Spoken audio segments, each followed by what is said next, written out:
Give it up. Give up that war. You know, the war that you have to really fight is the war against yourself. You have to fight a war against yourself. Now, it's not easy to look in the mirror and to change your own life. It's hard as hell. You have to take responsibility. You have to learn new things. You have to feel uncomfortable. Good, because discomfort is how we grow. That's how we become strong. If you run away from discomfort and resistance your whole life, you will always be weak. And most people don't like being uncomfortable. If you don't want to be uncomfortable, please do not pursue success, because success is a very uncomfortable feeling. And I learned to be comfortable being uncomfortable. Your comfort zone is irrelevant. What matters is, what are you trying to do with your life? Future you is going to give you advice on what to stop, what to start, on what a more courageous action would be. What's the first thing they would tell you to be or do to be more courageous? You ain't gonna have much of a life. If you play it safe, you won't have much of a life. Life is risk. It take courage to pursue your dream. Now, it's gonna cost you something. Most people are not willing to pay what it costs to go after your dream, because you're gonna have to hurt a little bit. And those are the times when you want to run and hide. You gotta be able to find energy. You gotta make up games, make up tricks, make up whatever you can to get to the next evolution of life. All successful people, if they fail by trying greatly, not by playing it safe and wishing and hoping that everything will work out all right in the future. What they do is they take great risks with no guarantee of success, and so can you. Rich people don't sleep 8 hours a day. That's a third of your life. You cannot be sleep 8 hours a day. We do not retreat. We do not give up. We do not surrender. And the reason why most of you are not successful is because every single time stuff's not going your way, you give up, you quit, you let go. And people feel weakness. They feel it. You can feel when somebody's not committed, when they're not all in, when they're not dedicated. If you want freedom, there's going to be an element of risk. There's going to have to be sacrifices made.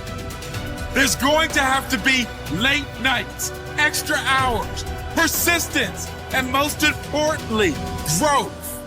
If you don't become someone else, you will not be able to earn your freedom.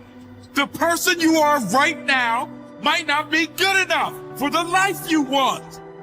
If you really want it, you're going to have to become someone else.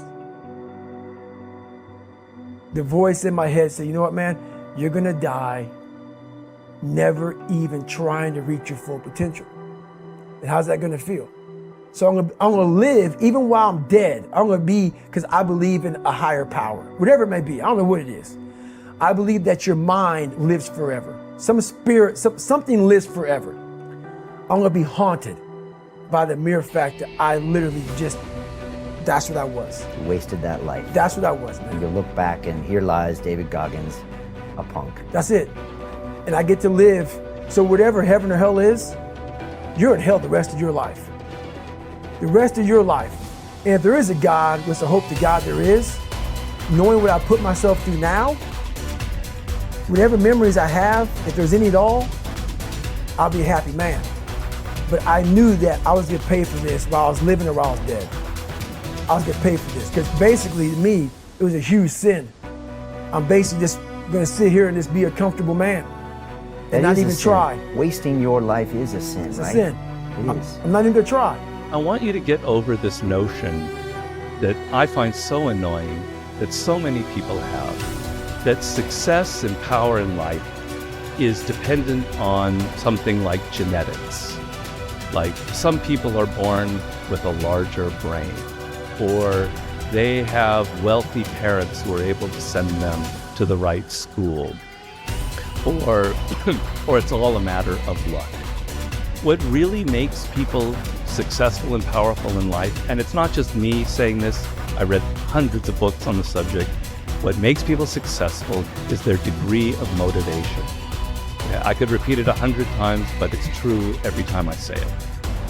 When you are motivated, when you feel yourself emotionally engaged in the subject, you learn faster.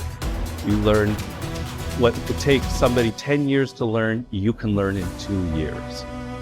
When you feel emotionally engaged with something, you're able to push past all the obstacles.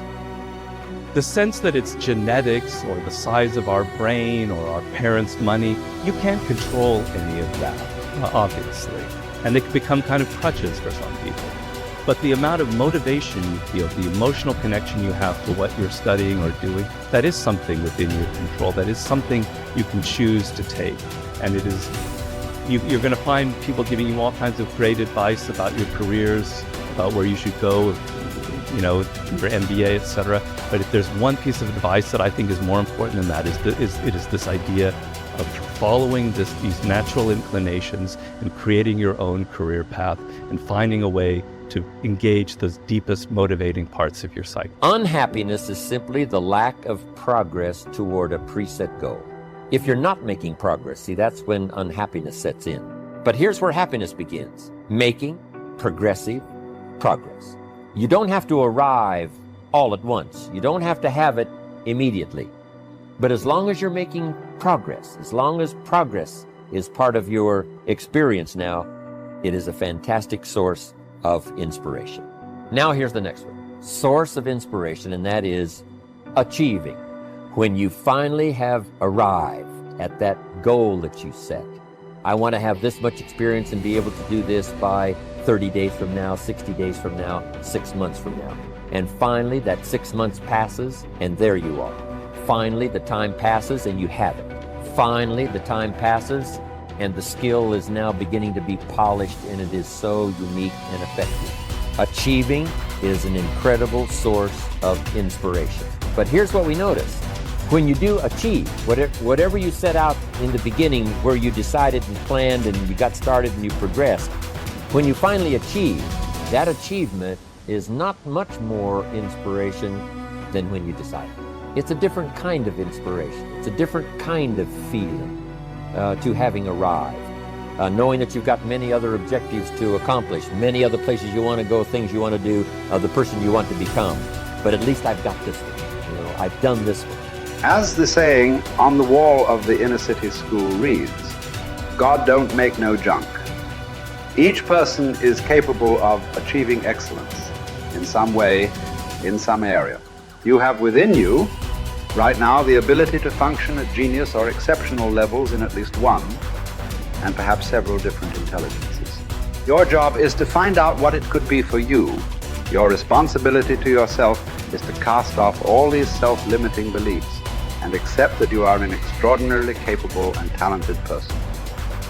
You are engineered for greatness and designed for success. You have competencies and capabilities that have never been tapped. You have the ability within yourself right now to accomplish almost any goal you can set for yourself if you are willing to work long enough and hard enough to achieve it. The good news about beliefs is that all beliefs are learned. They can therefore be unlearned, especially if they are not helpful. When you came into the world, you had no beliefs at all about yourself, your religion, your political party, other people, or the world in general. Today, you know a lot of things. But as the comic Josh Billings once wrote, it aren't what a man knows what hurts him. It's what he knows what aren't true. There are many things that you know about yourself that are simply not true. And these are almost always in the area of self-limiting beliefs. The starting point of unlocking more of your potential is for you to identify your self-limiting beliefs and then ask, what if they were not true at all? What if you were possessed of an extraordinary ability in an area where you didn't think you were very good at all, such as selling, entrepreneurship, public speaking, or money-making? Everywhere I go throughout the world, I have taught these principles to many tens of thousands of people. I have filing drawers full of letters from people who had never heard this idea of self-limiting beliefs before. But once they heard it, they changed their entire attitudes towards themselves. They began to see themselves as far more competent and capable in key areas of their lives than they had ever been before. In no time at all, they began transforming their lives and changing their results. Their incomes doubled and tripled and quadrupled.